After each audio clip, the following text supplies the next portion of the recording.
Beans, Part 2, the adventure. This is my really goth lid. I always clean the inside but never the out because I'm goth. That's my credibility, man. The CEO can do that with his frying pan. I can do this. Oh, what do we got going here? Hey, beans. All rinsed and then slurped back into the pot and turn on. Yeah, you really can't make beans without turning them on. So, shut. Which I just did, because never mind. I'm an idiot. Okay. Yeah. So, beans, I say, you say, we all say, hey, what are we gonna put in the old dang beans? Well, I tell you, it's a good question.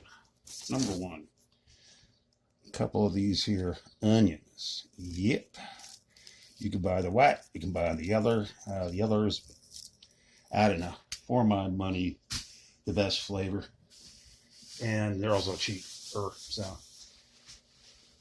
there is that. Even though I'm shopping on food stamps,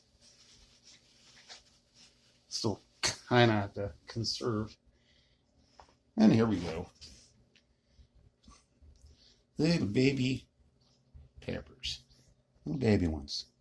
Now these suckers are, well, for me, not that strong, but they'll sneak up on you.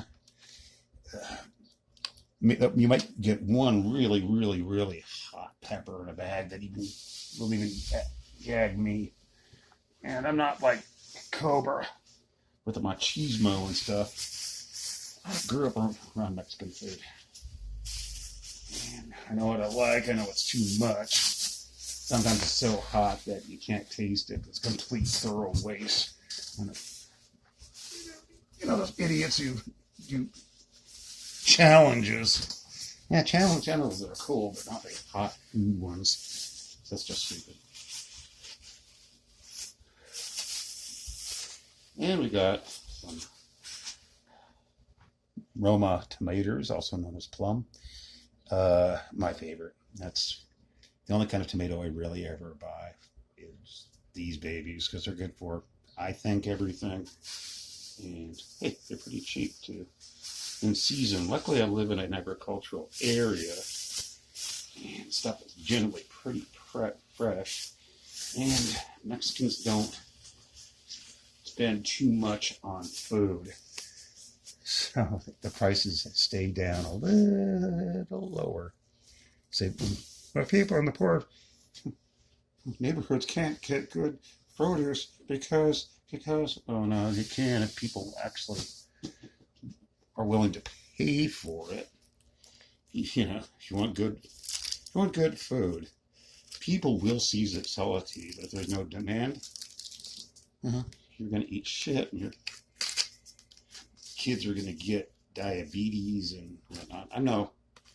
I don't want to talk because for the last year, probably a little over a year, I have not eaten any fresh food because I'm too paranoid and autistic to go to the store. But oddly enough, for you guys, suddenly I wanted to. So doing these dorky little videos actually is healthy. So I thank you guys. You guys are the best. I don't do it for you. You do it for me. That's cool. What else we got? I forgot a great many things, so I'll be doing a follow-up. Now this is really stupid. Oh, now I'm looking on a little theme here.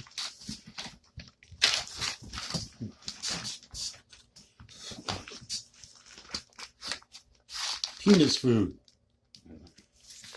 Long side. Penis food. Yep. It's got to be bar us or nothing. Yep. Not a sponsor, but they're not great. They're not terrible. They are the cheapest. And when you go to a small Mexican store like I did, they're small stores. They have essentially everything you need, and the stores are clean. Like I said, relatively cheap, in fact, cheap, friendly, and I don't get that much anxiety when I shop there because I kind of know the people, not as much as I have in the past, but my amigo guy says amigo, hola amigo, and I say it back, and that's our relationship, and it's been going on. That's been going on for 3 years now. Great guy. Don't know anything about him. I speak a little bit of Spanish, but not much. But we're always really happy to see each other, and that's what really matters, isn't it? Because we just know we like each other. That's all we need to know. It's in some senses kind of like our little section of the Cobraverse. My subscribers are all really cool people. I know I like them. And sometimes some of them I just have become friends. I actually love them. They're my friends. Do I know anything about them? I don't know. A lot of people know more about me than others, but I have a different niche. What I do is different. So anyway, I know these people. I don't know them, but I know them. I think anonymity kind of brings out the best in people and the worst in people, depending on the people. So, acting like an asshole online, they're an asshole in real life. Don't deal with them. If somebody's just genuinely okay, you can't keep up a pretense that long and get away with it. I don't care if he's a master manipulator. He's this. No, you've got to be an idiot to put up with it for too very long. And people are going to catch on, I guess. Well, I think people here would pretty much, number one, guard against weirdness and just act in a proper way to fend off weirdness. I mean, why would you have any weirdness when you're not doing anything weirdness? I'm just a person who likes stupid videos about food and weirdness, and can't be nothing is wrong about it. We all need to keep it that way. Yeah, let's make the world PG. Let's make it about humor. Really, this is the only stuff I'm going to engage in. I've really said goodbye to a lot of stuff I used to watch. I'm not going to name anybody's Rex's name. Never again. Larson, nope. Well, Larson, in small doses, he's hilarious, but very, very small doses, and even then, I feel bad. I think you just probably stop talking that up, watch all day together. There's no excuse. But anyway, the final secret ingredient. Yeah, this is pork chorizo, Mexicanos. Not Portuguese. Portuguese chorizo and Mexican chorizo are completely different things. I like chorizo too. Portuguese, yeah, but it's just no, it's not. No, it's not. It's not even close. Mexican chorizo is a paste, a very spicy paste.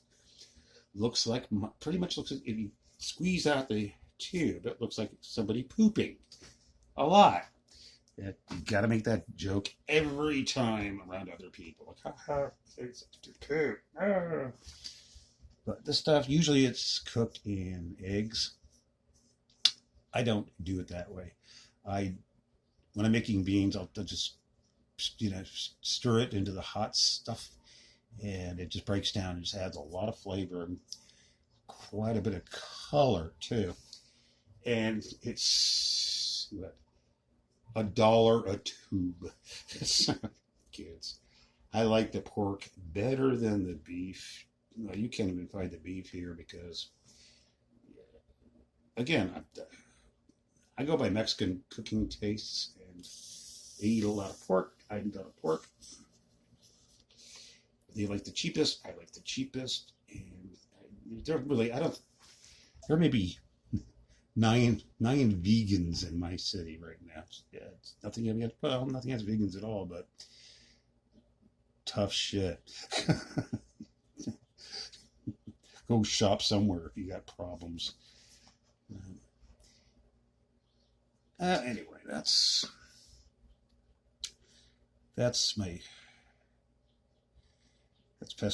part two of my up lead up to making beans. That bitch is going to take a long time. Actually, not that much. And let's put those beans on to heat. What else I was going to say? Yeah, that's pretty much it. Really, again, just watch the heat. Don't get it boiling too hard, and watch that water. That's why I used to try to cook them overnight and sleep through it, because it takes forever to make these beans. Forever, a long time. You need. If you wake up to a whole bunch of burnt beans, the smell ain't good. Pot isn't ruined. However, you're not doing it any favors. I mean, you can clean it. There are ways. Well, one way is to fill the pot full of water, and then boil the hell out of it. Then pour it out, and then you can scrub it out. That's the only way you're going to get that stuff off. Bring it back to the heat, and it'll make come off. As for cast iron, what if it gets rusty? Of course, you can cure it. You can go on YouTube and how to cure your pan. I don't do it their way. I do it my way. However, you can take some emery pot to any pan, and you can sand down your pan, getting a better surface, cleaning it out, and of course clean it and rinse it, and then and only then season your pan. Really, if you're buying cast iron, check out flea markets, garage sales, anywhere. Don't buy new ones, because the good new ones are really expensive, and the old ones, the new Chinese ones, are terrible. The iron is awful. It's pity. You're not going to have a really good time with it. Good old American pans really is the best you can do. Thank you.